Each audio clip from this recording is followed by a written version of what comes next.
Income tax online जमा कैसे करें? एडवांस टैक्स क्या होता है? सेल्फ असेसमेंट टैक्स क्या होता है? एडवांस टैक्स नहीं भरने पर क्या होगा? सेल्फ असेसमेंट टैक्स नहीं भरने पर क्या होगा? नमस्कार दोस्तों, स्वागत है आपका JFS टैक्स टिप्स चैनल पर। मैं हूं आपका दोस्त लक्ष्मण झा और आज हम सीखेंगे इनकम टैक्स के बहुत जरूरी कंपोनेंट्स के बारे में, वो भी एकदम आसान भाषा में। तो वीडियो को अंत तक जरूर देखें, लाइक करें और चैनल को सब्सक्राइब करना ना भूलें। एडवांस टैक्स क्या होता है? एडवांस टैक्स का मतलब है अपने अनुमानित सालाना टैक्स को पूरे साल में पहले से जमा करना। कब भरना होता है एडवांस टैक्स? अगर किसी फिनेंशियल ईयर में आपका कुल टैक्स देनदारी 10,000 से ज़्यादा बनती है तो आपको एडवांस टैक्स 4 किस्तों में जमा करना होता है। पहला किस्त 15 जून तक कुल टैक्स का 15%, दूसरा किस्त 15 सितंबर तक कुल टैक्स का 45%, तीसरा किस्त 15 दिसंबर कुल टैक्स का 75% और चौथा किस्त 15 मार्च तक कुल टैक्स का 100%। इसका मतलब आपका टैक्स 15 मार्च तक 100% जमा हो जाना चाहिए। आइए इस उदाहरण से समझते हैं। मान लीजिए फिनेंशियल ईयर 2025-26 में आपकी अनुमानित आय 14,50,000 है। इस पर न्यू टैक्स रिजीम के अनुसार आपका कुल टैक्स लगभग 1 लाख बनता है। अब नियम कहता है कि आपको इसका 15% यानी 15,000 15 जून 2025 तक जमा करना चाहिए। अगर आप ऐसा नहीं करते हैं तो इस 15,000 पर आपको हर महीने 1% इंटरेस्ट देना होगा। किन्हें भरना होता है advance tax? Self employed professionals, freelancers और बिजनेस ओनर्स को आमतौर पर एडवांस टैक्स भरना पड़ता है। सैलरी वालों का टैक्स TDS के जरिए हर महीने कटता है, इसलिए उन्हें आमतौर पर एडवांस टैक्स भरने की ज़रूरत नहीं होती है।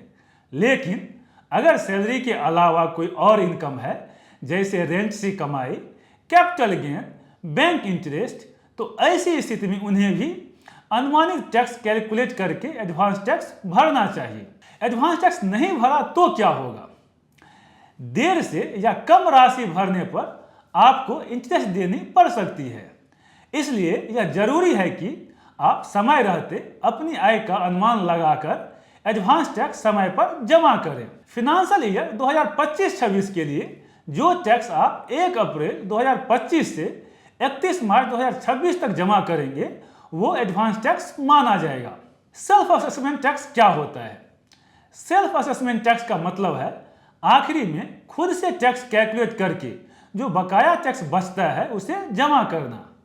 यह तब आता है जब आपने अपनी साल भर की इनकम को और TDS को ध्यान में रखकर फाइनल टैक्स ITR फाइल करने से पहले पेमेंट किया हो। सेल्फ असेसमेंट टैक्स कब भरना पड़ता है? आपने सही समय पर एडवांस टैक्स भरा या आपकी इनकम पर TDS कट चुका है, फिर भी आप जब ITR फाइल करते हैं तब कुछ टैक्स अभी भी बाकी दिखता है, तो उन्हें सेल्फ असेसमेंट टैक्स के तौर पर जमा करना होता है। आइए इस एग्जाम्पल से समझते हैं।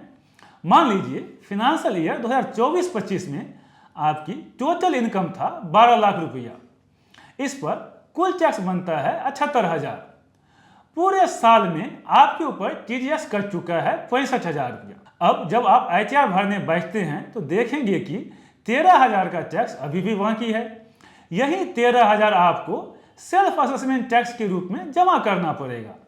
जब तक आप यह टैक्स नहीं भरते आपका ITR सक्सेसफुली फाइल नहीं होगा। सेल्फ असेसमेंट टैक्स नहीं भरने पर क्या होगा?